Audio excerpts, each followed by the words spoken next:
सुभाषितानि 8वीं कक्षा का ये पहला श्लोक है। ये किताब रुचिरा से लिया गया है। सुभाषितानि का मतलब होता है कि अच्छे वचन। इसमें तुम्हें 7 श्लोक दिए हुए हैं जिसे तुम पढ़ के ज्ञान प्राप्त कर सकते हो। पहला श्लोक पढ़ेंगे। गुड़ा गुड़ेषु गुड़ा भवन्ति ते निर्गुणं प्राप्य भवन्ति दोषा सुसाधुतया प्रभवन्ति नद्या समुद्र आसाद्य भवन्ति पेया। गुड़ा मतलब होता है जो गुणवान व्यक्ति होते हैं। गुड़ा का मतलब गुणवान व्यक्ति, जिनके पास गुण होते हैं, अच्छे गुण होते हैं, जैसे कि वो सच बोलता हो, झूठ नहीं बोलता हो, चोरी नहीं करता हो, किसी की बुराई नहीं करता है। वो ऐसे जो गुणवान व्यक्ति हैं, जब वो और गुणी व्यक्ति के पास जाते हैं, मतलब और भी अच्छे लोगों के पास जाते हैं, तो उनके गुण में वृद्धि हो जाती है, यानी वो और भी गुणवान हो जाते हैं। गुणा भवन्ति यानी वो और गुणवान हो जाते हैं। लेकिन ते निर्गुणम प्राप्त, यही गुणवान व्यक्ति यदि किसी दुष्ट व्यक्ति के पास जाने लगते हैं तो प्राप्य मतलब प्राप्त कर लेते हैं भवन्ति दोषा, तो उनमें भी दोष आ जाता है, यानी बुराई आ जाती है। सुस्वादु तो या प्रभवन्ति नद्या, कैसे बुराई आ जाती है? जैसे कि स्वादिष्ट नदी, स्वादिष्ट पानी वाली, सुस्वाद मतलब स्वादिष्ट, तोया मतलब पानी वाली क्या नदी, प्रभवन्ति बहती हुई, समुद्र आसाद्य जब समुद्र से मिल जाती है, भवन्ति अपेया तो वो भी पीने योग्य नहीं रहती। भवत्य मतलब हो जाती, अपेया मतलब पीने ना पीने योग्य, यानी जो जब समुद्र से नदी मिल जाती है, मीठे पानी वाली नदी मिल जाती है, जैसे कि गंगा मिल जाती है, तो उसका पानी भी खारा हो जाता है और वो पीने योग्य नहीं रहता। यानी जब एक गुणी व्यक्ति या एक गुणवान व्यक्ति किसी दुष्ट व्यक्ति के पास बैठता है तो वो भी कैसा हो जाता है, दोष युक्त हो जाता है, यानी अवगुणी हो जाता है। आगे पढ़ेंगे। साहित्य संगीत कला विहीन है।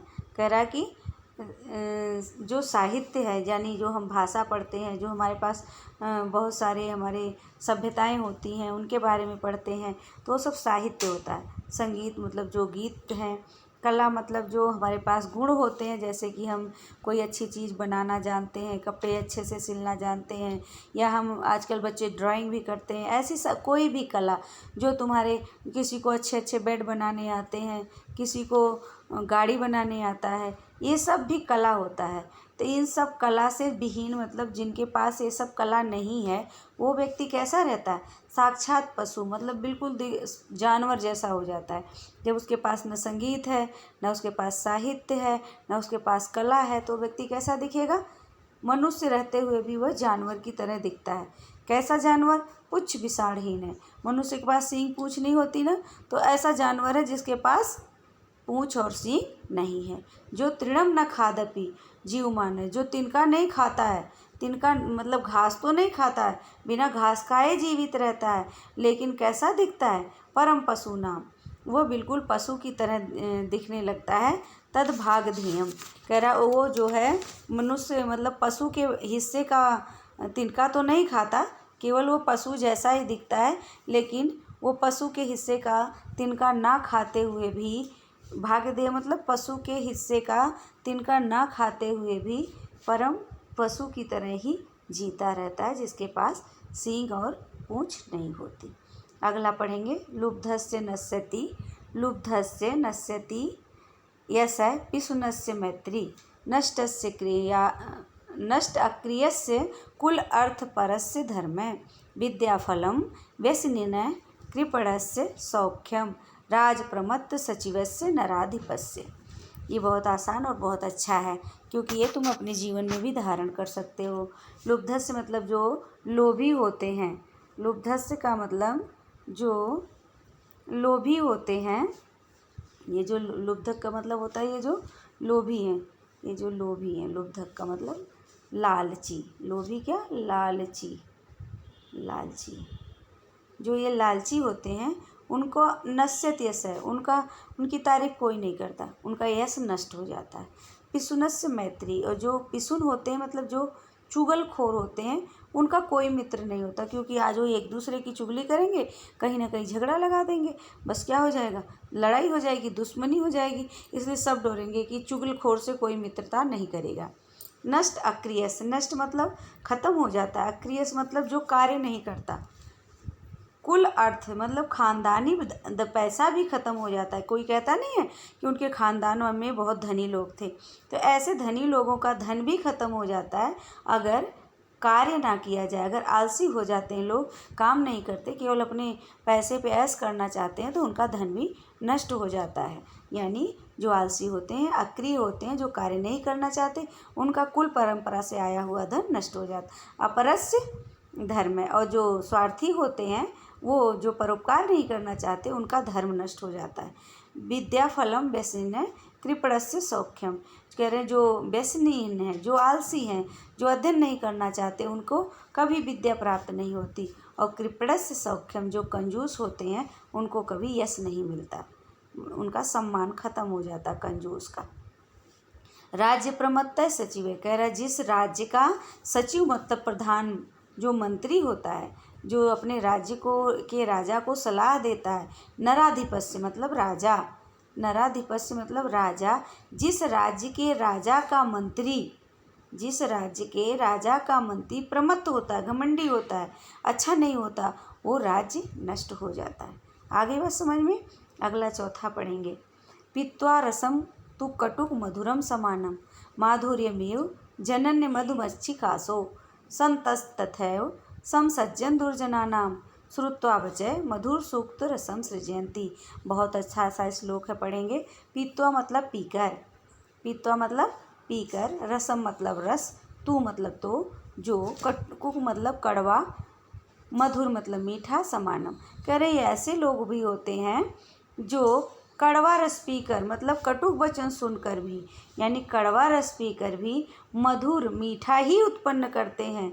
माधुर्य में कैसे, जैसे कि मधुमक्षिकासो, जैसे मधुमक्खी जो है फूलों के कड़वे रस को पीकर शहद बनाती है, फूलों के कड़वे रस को पीकर जनयंती मतलब उत्पन्न करती है, मधु के समान क्या रस, यानी वो कड़वे कड़वे फूल का रस पीती है, लेकिन उसका शहद कैसा होता है, अत्यंत मधुर होता है।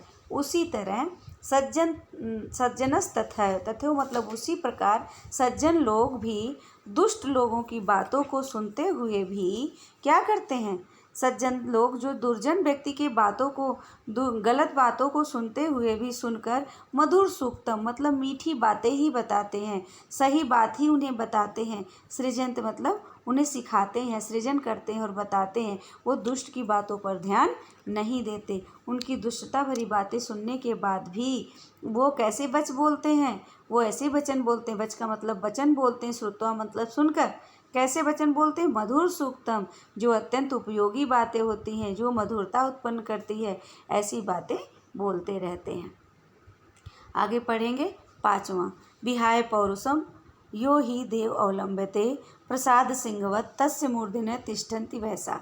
विहाय मतलब कहते हैं छोड़कर, विहाय मतलब छोड़कर, पौरुष मतलब साहस को, काम को, जो हम कार्य करते हैं, यो मतलब जो, और ही मतलब निश्चित रूप से, देव मतलब यहाँ पर देवता नहीं, देव मतलब यहाँ पर भाग्य, अवलंबित मतलब सहारा लेते हैं, जो अपने पौरुष के बल को छोड़कर, यानी अपने साहस को छोड़कर खाली क्या करते हैं, भाग्य के भरोसे रहते कि अरे मुझे, मेरे भाग्य में जो होगा वो तो मिल जाएगा मुझे। ऐसे जो भाग्य के भरोसे रहते हैं, उनका कभी देवता भी सहायता नहीं करते। कैसे, प्रसाद सिंहवत, जैसे महल के ऊपर, महल कितना सुंदर होता है, सिंहवत महल भी हो, लेकिन वो कार्यरत अगर नहीं होता, शेर भी अगर अपने कार्य को अच्छे से करता नहीं, साहसी नहीं होता, तस्य मूर्धन्य तो उसके मूड पर तिष्ठन्ति, सिर पर, मूर्धन्य मतलब उसके सिर पर, तिष्ठन्ति वैसा, कौवा जाकर बैठा रहता है। वैसा मतलब कौवा, कौवा जानते हो किसके ऊपर बैठता है, मरे हुए प्राणी के ऊपर बैठता है, उनके मांस खाने के लिए, उनमें से कीड़े खाने के लिए।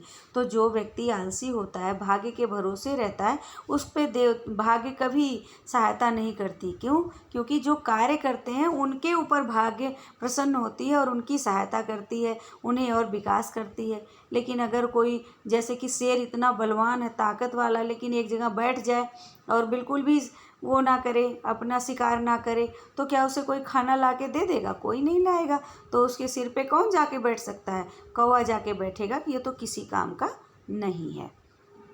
आगे पढ़ेंगे छठा श्लोक, छठा पढ़ेंगे। पुष्प फल पत्र फल छाया मूल बलकल दारू भी। यहाँ अलग अलग करके पढ़ो, पुष्प, पत्र, फल, छाया, मूल बलकल दारू भी, धन्या मयूरुहा येषाम विमुखम यान्ति नार्थिन।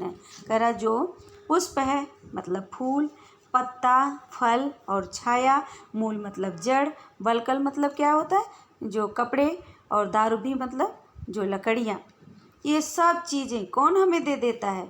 कौन देता है जरा बता दो कोई? पेड़ देता है ना, पेड़ देता है। तो महीरुहा मतलब होता है पेड़। धन्य है वो पेड़ जिनका फूल, पत्ता, फल, छाया, जड़ और उनकी छाल और लकड़ियाँ सब हमारे काम आ जाती हैं। ऐसे पेड़ धन्य हैं। धन्य है येषाम विमुख, जिसके विमुख मतलब कि निराश नहीं होते, यान्ति मतलब मांगने वाले, अनार्थिन है जो कभी भी जो इनके सामने जो भी, येषाम मतलब जो, अर्थिन मतलब अभ्यर्थी हैं। जैसे तुम अभ्यर्थी वो बोले जाएंगे, जैसे तुम पेड़ के पास जाके सोचो कि मुझे ये डाल काट के लकड़ी लेनी है, तो पेड़ कभी नहीं मना करेगा, यानी तुम याचक हो। यानी जो भी उनके पास जाता है, ऐसा कोई भी अर्थी यानी मांगने वाला कभी निराश नहीं लौटता। अगर वो पेड़ से फल मांगेगा, फल भी ले जाएगा, लकड़ी मांगेगा, लकड़ी ले जाएगा, पत्तियाँ चाहे तो पत्तियाँ तोड़ ले जाए। तो ऐसे पेड़ जैसा सज्जन कोई इस दुनिया में नहीं है जो अपना सारा कुछ दान कर देता है, यानी उसके पास जो भी मांगने जाता है वो खाली हाथ नहीं लौटता। आ गया? आगे 7वां लास्ट बचा हुआ है, इसको पढ़ेंगे। चिंतनीया ही विपदाम आदेव वेपत्क्रिया न कूप खननम युक्तम प्रदीप्ते वह्निना गृहे। चिंतनीय मतलब सोचना, सिर्फ जो सोचते रहते हैं, मतलब निश्चित रूप से। विपदाम मतलब परेशानी, आदेव प्रतिक्रिया आने पर तत्काल कोई कार्य नहीं करते, यानी जैसे हमारे ऊपर कोई परेशानी आए, हमें उस परेशानी को हल करने के लिए सोचना चाहिए। ये नहीं कि अरे हमने तो ये काम नहीं किया इसलिए परेशानी आ गई, है ना। पहले हमें अपनी परेशानी दूर करनी चाहिए। चिंतनीय ही विपदाम, जो विपत्ति के बारे में खाली सोचते रहते हैं, अपनी प्रतिक्रिया नहीं करते हैं, वो कभी सफल नहीं होते। यानी हमेशा परेशानी आने पर हमें उसका समस्या का समाधान ढूंढना चाहिए, ना ही कूप खननम युक्तम प्रवृत्ते वह्निना। कह रहे हैं कि जब अभी घर में आग लगी हो, प्रदीप्ते मतलब लगी हो, क्या, वह्निना आग, गृह मतलब घर में। अगर घर में आग लगी हो तो हमें क्या कुआं खोदना चाहिए? नहीं, हमें पानी का इंतज़ाम पहले से कर लेना चाहिए, या कहीं अड़ोस पड़ोस से पानी ढूंढ लाना चाहिए कि पहले आग बुझा लें, फिर सोचें कि अपने घर में लगोगे झगड़े करने कि कुआं खोदा गया होता तो आज आग हम बुझा लेते। लेकिन ऐसा नहीं है, हमें अपनी परेशानी आने पर पहले उसको हल करना चाहिए, उसके बारे में सोच विचार करना बाद में चाहिए। अभी जैसे तुम्हारे घर में आग लगी हो, प्रदीप वह्निना गृहे, जैसे कि घर में किसी के भी आग लगी हो, तो वो तुरंत कुआं नहीं खोदना चाहेगा, वो पहले क्या करेगा? पहले जाके पानी की व्यवस्था करेगा, किसी न किसी तरह से आग बुझाएगा। इसीलिए कहते हैं परेशानी आने पर पहले बहस नहीं करनी चाहिए, पहले उसका निराकरण करना चाहिए, पहले उस दुख को दूर करना चाहिए। ये तुम्हारा पाठ पूरा हो गया। ये थोड़ा पाठ बड़ा था इसलिए थोड़ी वीडियो भी बड़ी हो गई, तो अच्छे से पहले 2 बार 3 बार देख लेना, फिर मैं आगे के सप्ताह में मैं तुम्हारे लिए क्वेश्चन आंसर भी इसके करवा दूँगी। ठीक है।